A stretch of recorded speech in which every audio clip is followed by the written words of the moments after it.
하나님, 오늘도 우리에게 말씀하여 주시고 하나님의 말씀 앞에 우리의 마음과 우리의 육신이 순종하며 나아가길 원합니다. 하나님께서 역사해 주시고 하나님께서 이 시간 강하게 이곳에 임재하여 주셔야 우리의 영혼이, 우리의 마음이, 우리의 온몸이 하나님께 굴복하여 하나님께만 영광 돌릴 수 있사오니 주님께서 역사하여 주시고 임재하여 주셔서 홀로 영광 받으시기를 간절히 소망합니다. 말씀 한 구절 한 구절 우리 가슴속에 깊숙이 새겨지게 하여 주시며 하나님이 주신 놀라운 말씀에 하나님 역사하심이 이 예배, 이 말씀 선포, 이 시간에 나타날 수 있도록 도와주시옵소서. 증거하는 이는 나의 입술 뿐이오나 역사하시고 또 이를 이루시고 성취하시는 분은 하나님인 것을 믿사오니 하나님 홀로 영광 받아 주시옵소서. 예수님 이름으로 기도합니다. 아멘. 지난 시간 추수 감사절로 예배를 드렸습니다. 감사로 제사를 드리자라는 제목으로 말씀을 드렸고요. 본문은 시편 22절로 23절인데 감사로 제사 드리는 자가 하나님을 영화롭게 한다라는 제목이었습니다. 보통은 제사라 할 때 우리는 반드시 필요한 게 희생 제물이었어요.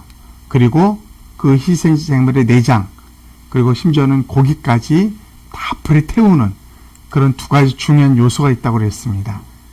이렇게 이런 복잡하지만 이런 절차를 꼭 해야 될 이유가 있었어요. 그것은 하나님을 찬양하고 하나님을 경배하기 위한 것이다 라고 했습니다. 이 제사 드릴 때 주인공과 또 조연이 있다고 그랬죠. 하나님은 주인공이고 우리는 조연이라고. 하나님과 나의 관계 속에서 이 제사를 통해서 관계가 회복되고 관계가 개선되고 나의 위치, 하나님의 위치를 분명히 알게 된다고 그랬죠. 창조주신 하나님, 피조물인 나, 아버지신 하나님, 그 자녀인 나, 이런 분명 관계, 이게 제사를 통해서 알게 된다고 그랬습니다. 그런데 오늘 본문을 보니까 제물이 아닌 감사로 제사를 드리라라고 합니다. 제물이 아니었습니다. 그렇다면 우리는 감사가 왜 나왔느냐? 모든 사람이 정상에 오를 때, 최고의 정상에 오를 때, 이 신앙의 정상에도 무엇이 신앙의 정상인지를 기준할 수 있는 것이 감사라고 그랬어요. 감사할 수 있는 사람이 어떤 상황에도, 심지어는 환경이 너무너무 열악한 상황에도 감사할 수 있는, 감사가 터져 나오는 사람이 진정한 신앙의 정상에 쓴 사람이다 라고 우리는 지난주 배웠습니다. 그래서 오늘 본문에 하나님을 잊어버린 너희여 이제 이를 생각하라 라고 합니다. 그래서 잊어버린 것은 무시하고 하나님에 대한 열정이 사그라든 과정이라고 그랬어요. 그러니까 뭘 잊어버렸어요? 하나님을 잊어버렸다는데 이 당시 여전히 제사를 지내고 있었습니다. 근데 왜 하나님을 잊어버렸다고 그랬어요? 감사가 빠진 겁니다. 신앙의 정상에서 드릴 수 있는 온전한 감사 없는 잃어버린 너희여, 그래서 생각하라. 이거 없으면 너희는 피폐한 삶을 살 수밖에 없어. 이게 지난주 말씀이었어요. 그래서 감사로 제사를 드린 자, 감사로 제물이 아닌 감사로 제사 드린 자는 두 가지 중요한 요소가 있다고 그랬어요. 하나님은 감사가 그만큼 얼마나 중요한가를 나타내는 거였고, 두 번째 뭐였어요? 희생으로 드릴 수 있는 최고의 제물은 감사라는 거였습니다.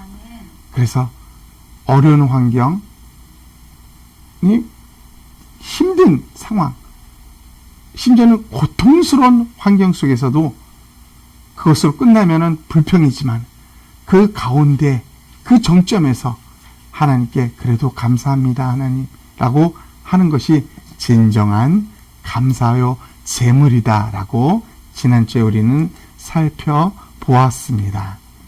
이제 오늘 말씀 보기 전에 한번 생각해 보도록 하겠습니다. 우리가 어렸을 때 한 번쯤은 다 들어봤던 바람과 태양의 이야기입니다. 심술궂게 새끼고 힘만 엄청 센 바람, 나무, 그 오래된 나무도 통째로 그냥 다 쓰러뜨리고 그 무거운 돌이나 자동차까지도 심지어는 바람이 한번 불면 태풍이 불면 날아갑니다. 그래서 의기양양했던 이 바람이 태양과 내가 더 쓰다고 겨뤄보자고 합니다. 겨뤄보자고. 그래서 그럼 어떻게 겨루냐? 그래서 지나가는 나그네에 저 외투 저거 한번 벗겨보자. 바람은 자신 만만했습니다. 나의 힘이 나무도 뽑아버리는 나의 힘인데, 그래서 바람은 그 사람이 옷이 벗겨질 정도로 강력한 바람을 내뿜습니다. 그러나 사람은 오히려 추워서 더 자기 외투를 여밀며 꽉꽉 묶습니다. 아무리 해도 안 돼요. 옆에서 웃고 있던 햇님이 말하면 이제 햇님 차례입니다. 햇님은 강한 것이 없어요. 그냥 늘 자기의 햇빛을 그 사람에게 비춰줍니다. 가다 이 사람 너무 더우니까 그늘에 쉬면서 그래 더워하면서 모자며 자기 외투며 다 벗어버립니다. 우리는 한번 생각해 볼 필요가 있습니다. 무엇이 강한 것일까? 강하다는 기준은 과연 무엇일까? 힘 있는 많은 사람들이 나는 강자라고, 내 주먹 하나면은 세상을 평정하겠노라고 이렇게 힘을 자랑하는 사람은 너무나 많습니다. 그리고 이 세상은 그 힘을 마치 우리 인생에 살아가는 데서 없어서는 안 될 중요한 능력, 그리고 성공의 그런 아주 중요한 요소로 보고 있습니다. 그런데 이 강함이 정말 진정한 강함일까? 또 여러분, 우리는 또 한 가지 생각해 봅니다.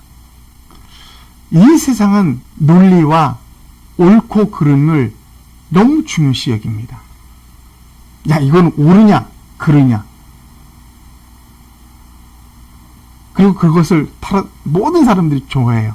이거 옳다 그러면 하고, 옳지 않으면 안 하려고 합니다. 그러면 옳다라는 기준, 그것은 무엇일까? 강하다는 기준, 그것은 과연 무엇일까? 한번 생각해 보면서 오늘 말씀 속에서 우리는 하나님의 놀라운, 우리가 생각지 못하는 놀라운 하나님의 그런 기준과 하나님의 그런 생각, 마음을 한번 살펴보고자 합니다.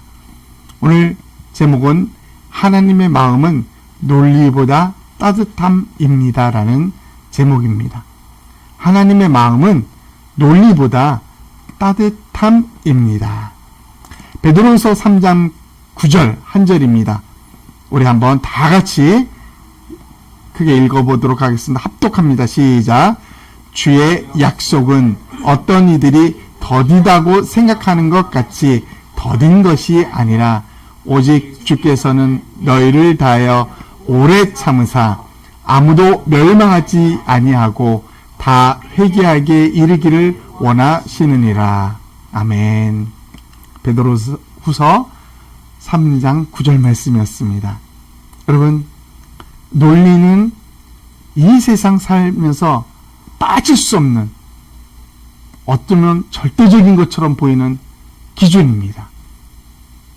예전에는, 지금 있는지 모르겠어요. 예전에 우리는 논술 시험을 쳐서 논술 시험은 서론, 본론, 결론 논리적이지 않으면은 이게 제대로 점수가 안 나왔어요.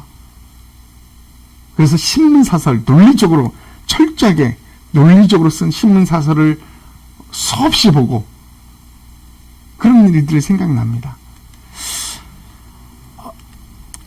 한번 생각해 봅니다. 100분 토론 TV에서 100분 동안 신랄하게 찬반으로 나누어서 설전을 하면서 토론을 합니다. 여러 제목에 어떤 거든지 어떤 사람은 찬하며 어떤 사람은 반이 반드시 있어요. 설전하며 토론을 합니다. 이게 토론이라는 것을 우리 안에 없으면은 발전은 없어요. 정말로. 그리고 이 토론, 대화, 이걸 통해서 외교도 이것을 통해서 성립되는 거예요. 힘이 있다고 이게 모든 나라에서 강대국이 아닙니다. 논리적이고 또 이 외교에서 말로 하는 이 논리적 상대 나라와 대화, 이 논리를 통해서 승리하는 경우가 엄청나게 많습니다. 그런데 이 토론을 하다 보면 가끔가다 분노할 때가 있습니다. 분노할 때가. 이렇게 토론 중에 상대를 언제 분노하게 되게 상대를 비하시킬 때. 이거에 대해서 잘 모르신가 보는데요. 하면서 자기 논리를 필 때. 또 상대의 말을 비웃을 때. 하면서 열심히 논리를 펼친 상대의 말에 비웃음을 줄 때 이게 분노가 나죠. 화가 나죠. 토론이 다 끝났는데 마음에 상처받고 저 인간하고 내 상대는 안 하겠다. 이런 경우가 얼마나 많은지 모릅니다. 심지어는 외국에서는 토론하다가 주먹질하는 경우도 허다하게 나타납니다. 토론으로 상대를 이해하고자 하는데 그게 안 되는 거예요. 우리나라 국회 어떻습니까? 지금은 이 모습을 보기가 어렵죠. 옛날에는 국회의사당에서 주먹질을 난무하고 힘으로 하려고 그랬어요. 너무너무 부끄러운 일들이 많습니다.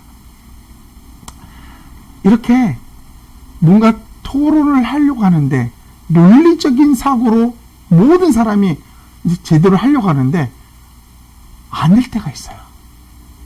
분노할 때가 있습니다. 화가 날 때가 있어요. 왜 그럴까요? 분명히 논리적인 말을 상대방이 했는데 나는 분노가 치밀어 오릅니다. 당장 일어나서 저 사람을 때려주고 싶을 정도로. 무엇이 원인일까요? 분명히 맞는 말이야.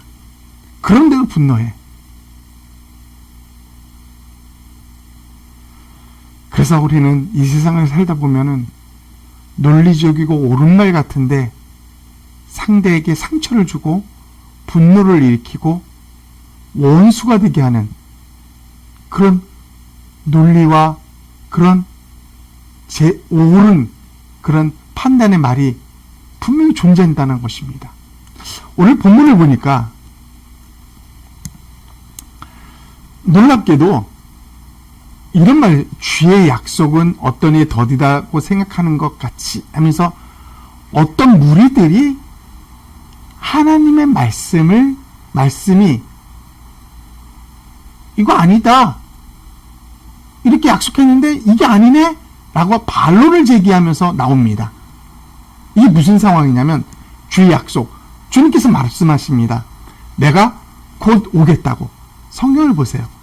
내가 곧 올 것이다 라고 말합니다.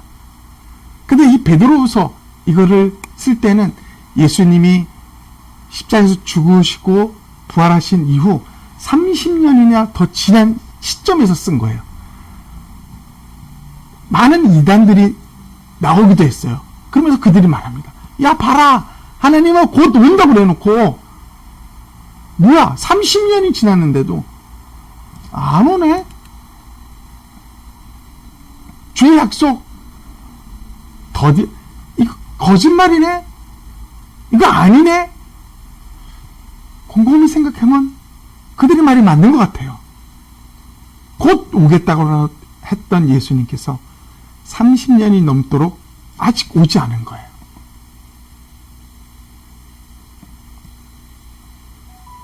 그런데 그들의 그 말에 수긍할 수 없고 그들이 맞는 것 같은데도 불구하고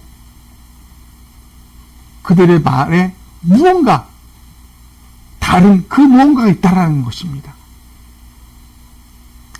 논리가 그리고 옳은 말이 이 세상에서 제대로 실현된다면은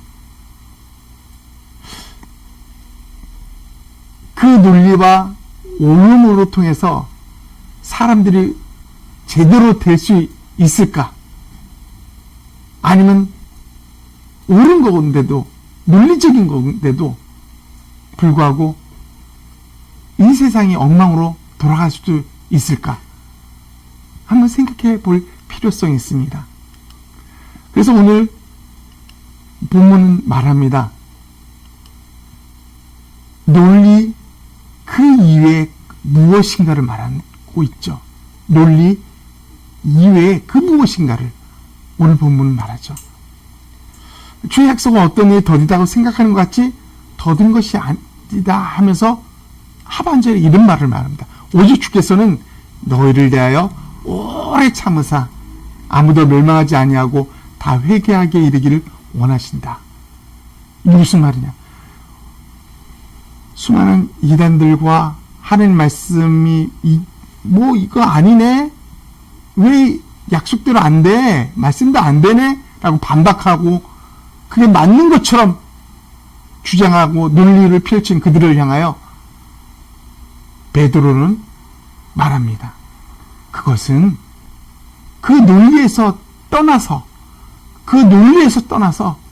하나님이 너희 같은 백성들이 회개하여 구원을 받게 하기 위해서 미루고 있다는 것입니다. 기다리고 있다는 것입니다. 논리하고는 상관이 없어요. 논리하고는 30년이 지났으니까 논리하고는 상관없어요. 그 기간이 왜 필요했는지를 말합니다. 그렇게 말하고 있는 너희들 아직도 구원을 받지 못하고 피폐한 삶을 살고 있는 저들을 하나님이 기다리고 있다는 것입니다. 그들이 회개하고 구원받기 위해서.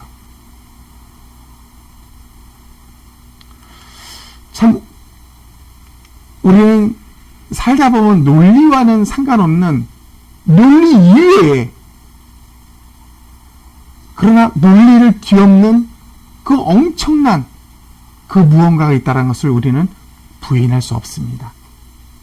그 따뜻함, 논리를 뒤엎을 수 있는 따뜻함, 그것은 하나님의 마음입니다. 여러분, 마음이라는 것이 얼마나 중요한가를 유튜브를 통해서 하나를 발견하게 됐어요. 오래전에 끝난 거지만 우아한 가라는 드라마가 있었어요. 우아한 가. 대한민국의 상위 0.1%의 0.1도 아니 0.01 최고 상류층의 가정의 이야기였습니다. 이곳에 안방 주인인 문희경 씨는 첫째 부인이 아니에요. 둘째 부인이에요. 첫째 부인이 있었는데 아들을 못 낳았어요. 그래서 이 회사의 전속 간호사였던 이 문희경 씨가 회장을 꼬셔서 아들을 낳습니다. 2명이나. 첫째 아들, 둘째 아들. 이 문희경, 안방 주인이 된 이 문희경 씨는 20년 동안 가슴을 졸이면서 살아왔다고 아들들에게 고백합니다. 왜요? 이 자리를 지키려면은 첫째 부인, 또 셋째 부인이 있거든요. 위에 아래 막 자기를 압박하는 거야. 이 자리를 지키기 위해서, 그래서 아들들을 제대로 훈련시키기 위해서 첫째 아들, 둘째 아들에게 끊임없이 최고의 것으로 공부시키고 배우게 합니다. 그런데 첫째 아들은 엄마의 길과는 다르게 영화 감독의 길을 걷습니다. 엄마의 기준에 너무 모자라는 거야. 이 첫째 아들에게 엄마가 뭐라고 말하는지 하면, 너는 실패한 아들이야. 그렇게 말합니다. 그런데 이 첫째 아들은 사업에는 영광이었지만은 사람과의 관계는 너무나 좋았어요. 인간성도 좋고요. 그러나 엄마의 기준에는 믿지 못. 이 둘째 아들은 뭐예요? 둘째 아들은 하버드 경영대학원에 나올 정도로 언어 능통한 아주 엄마에게 최고였어요. 이렇게 살다가 말미에, 이 드라마의 말미에 엄마랑 이 둘째 아들, 최고의 아들은 범죄를 저지른 것이 들통나서 감옥에 갑니다. 감옥에서 이 상류층의 그 안방마님이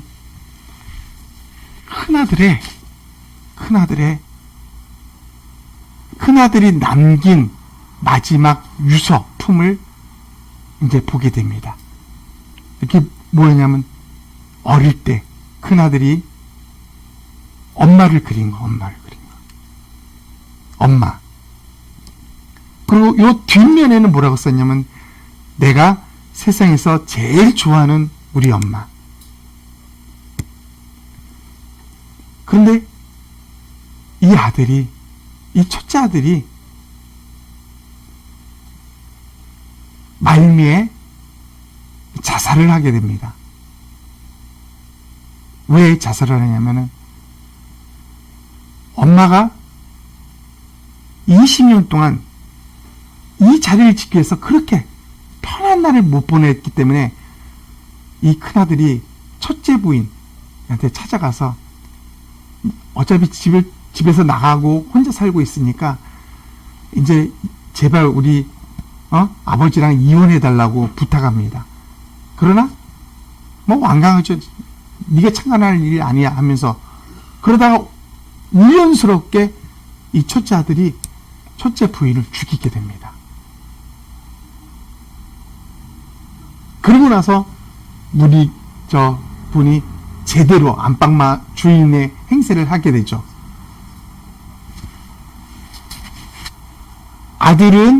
첫째 아들은 살인을 하게 된 이유는 무엇이었습니까? 엄마 때문에. 엄마를 지켜주려고. 엄마가 괴로워하니까 그냥 엄마를 지켜주려고 하다 보니까 살인까지 범하게 된 거야. 나중에 다 자기 입으로 고백하고 들통났고, 그래서 그는 감옥 대신 자살을 택합니다.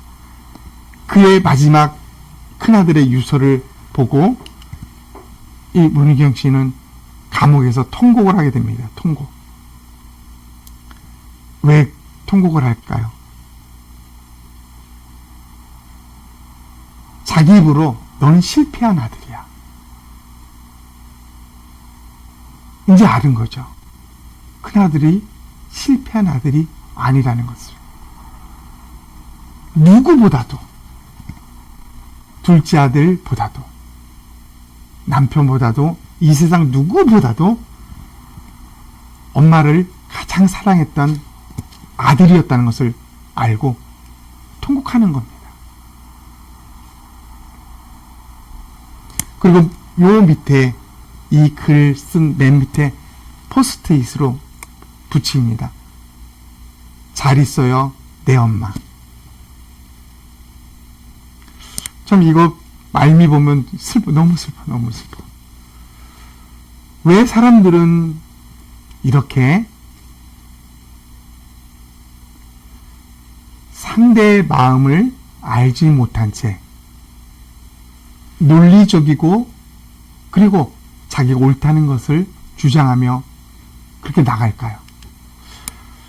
정말 강함이란 무엇일까요? 아들의 성공, 그게 무엇일까요? 엄마는 이 회사를 물려받기 위해서 아들들이 최고여야만 됐습니다. 무조건. 이 회사 경영에도 최고, 누구에게도 최고. 그게 엄마의 기준이었던 것입니다. 그러나 첫째 아들은 거기에 하나씩 모자르죠. 그러나 첫째 아들의 마음은 가장 따뜻했어요. 따뜻했어요. 누구보다도 엄마를 향하여서. 우리는 한번 또 생각해 볼 문제가 있습니다. 차가운 논리적인 말이 중요할까요? 따뜻한 말이 중요할까요? 과연 어느 것이 더 강할까요? 차가운 옳은 말, 틀린 거 없어요. 너무 옳아. 그 말이 중요할까요? 다정한 말, 그 한마디가 중요할까요? 어느 것이 강할까요? 우리는 한번 좀 생각해 봐야 될 것입니다. 이 어머니가 너는 실패한 아들이야 라는 대신 그냥 안아주고 너는 내 아들이야 라고만 했어도 저 큰아들은 정말 훌륭한 사람이 되었어요. 그 누구보다도. 뒤늦게 알아버린 주인공 저 안방 주님은, 안방 여인은 통곡으로, 감옥에서 통곡으로 그렇게 마무리가 되어 끝납니다. 여러분, 하나님의 마음, 이 하나님의 마음을 모를 때, 그러니까 마음을 모를 때 나타나는 일들이 무엇일까요? 사람들은 논리적이지 않아, 옳지 않아, 이거 왜 이래? 라고 대듭니다. 심지어는 하나님께도요. 하나님 잘 믿었는데 내가 왜 이렇게 힘들게 살아야 됩니까?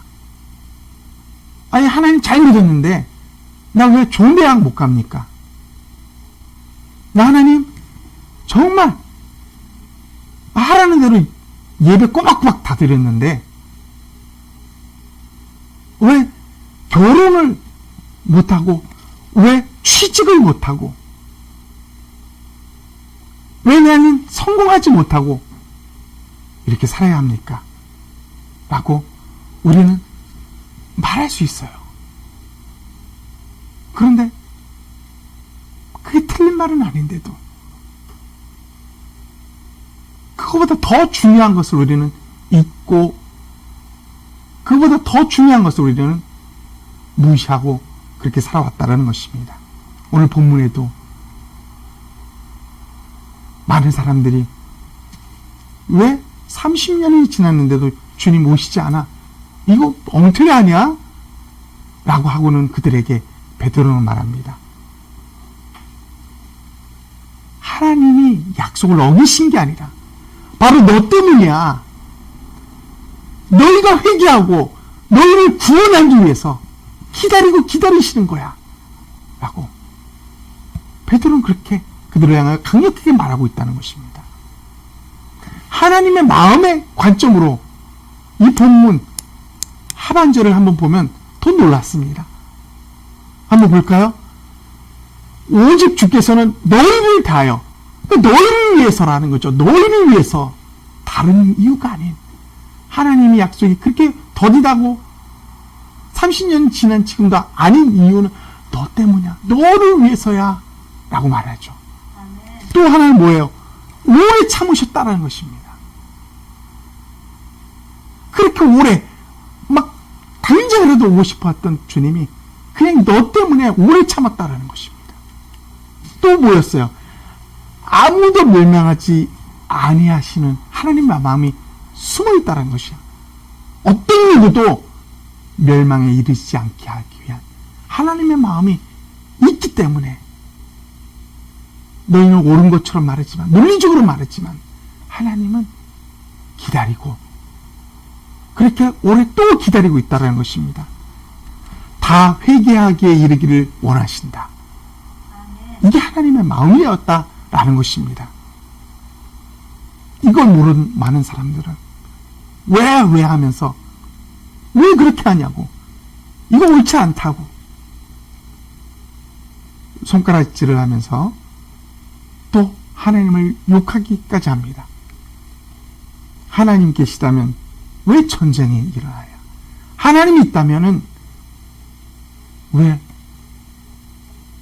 내가 이렇게 살아야만 되냐고 많은 사람들이 말하죠. 하나님은 기다립니다. 우리는 한 몇 시간을 기다리는 것도 힘들어요. 그죠? 한 달을 기다리려면 못 기다릴 것 같아. 1년? 까무러칠 일입니다. 그래 30년이 넘었는데도 안 오니까 사람들이 이건 아니다라고 하는 거죠. 자, 오늘은 2000년이 넘었습니다. 주님이 내가 곧 올게라고 해놓고 2000년이 지났어요. 왜 안 오십니까? 많은 사람들이 이거 거짓말이야 이거 라고 하지만 하나님의 마음은 하나였어요. 저 사람 빨리 회개해야 돼. 내가 구원시켜야 되는데 저 사람 회개해야 되는데 그래 조금 참아보자. 그게 벌써 2000년의 시간을 지나왔다는 것입니다. 하나님의 마음은 그 어떤 논리적으로 그 어떤 옳은 말을 갖다 준다 할지라도 그분의 따뜻한 마음, 우리를 향한, 우리를 구원하기 위한, 우리가 회개하기까지 기다리고 또 기다리는 그 마음을 헤아리지 못한다면 우리는 지금도 논리적인 그 얄팍한 논리적으로 그리고 옳다고 하는 것들을 내뱉으면서 불평하며 살아가게 될 것입니다. 그리고 그렇게 살아가는 수많은 사람도 있고요. 이제 우리는 하나님의 마음, 그 어떤 것보다도 하나님의 마음을 헤아릴 줄 아는 그것이 중요하다는 것을 알게 됩니다. 말씀을 정리합니다. 세상은 논리적인 옳다고 주장하는 것을 주장하며 상대를 심지어는 핀잔까지 주기도 합니다. 그러나 그런 차갑고 냉랭하고 어두운 논리보다도 따뜻한 그 말 한마디가 필요한 이 세상이 아닌가 싶습니다. 하나님도 그리하셨습니다. 더디 오신다고 이거 하나님 말해놓고 지키지 못하는 거 아니야? 라고 원망하는 그들을 향하여 그 이유가 바로 너 때문이라고. 네가 회개하고 네가 구원받는 그때까지 내가 기다리는 것이라고. 그래서 지금 2000년이 지난 지금까지도 하나님은 기다리고 또 기다리는 오랜 인내의 시간을 가지고 계시다는 것. 그게 바로 하나님의 마음이라는 것입니다. 하나님의 마음은 따뜻한 마음입니다. 이 마음이 어떤 마음인지를 이 한 주간 누리고 알고 깨닫고 그 하나님 앞에 순종하며 나아가는 예수나무교회 우리 모든 성도들이 되기를 주님의 이름으로 축원합니다. 아멘. 우리 1분 동안 우리가 한번 1분 동안 통성으로 한번 기도하길 원합니다. 기도하겠습니다. 하나님 아버지 감사합니다. 오늘 말씀을 통해서 하나님 아버지 이 세상은 논리적인 것으로 하나님 아버지 나아가길 원하고 또 상대에게 그 논리적으로 옳은 것이 무엇인지를 해석해주고 말해주지만은 오히려 세상에서 많은 사람들은 상처를 받고 힘들고 더 하나님 약해지며 더 분노하고 있습니다. 무엇이 문제입니까? 하나님 아버지, 그 안에 따뜻함이 없기 때문입니다. 우리 주님을 향하여 많은 사람들이 원망하고 있지만 왜 더디 오냐고, 왜 안 오시냐고 그렇게 핀잔하고 있지만은 하나님은 그들을 향하여 그들이 회개하고 그들이 구원받게 하기 위해서 참고 또 참고 기다리고 또 기다리는 하나님인 것을, 그것이 하나님의 마음이시고 그것이 하나님의 사랑인 것을 오늘 우리는 배우게 되었습니다.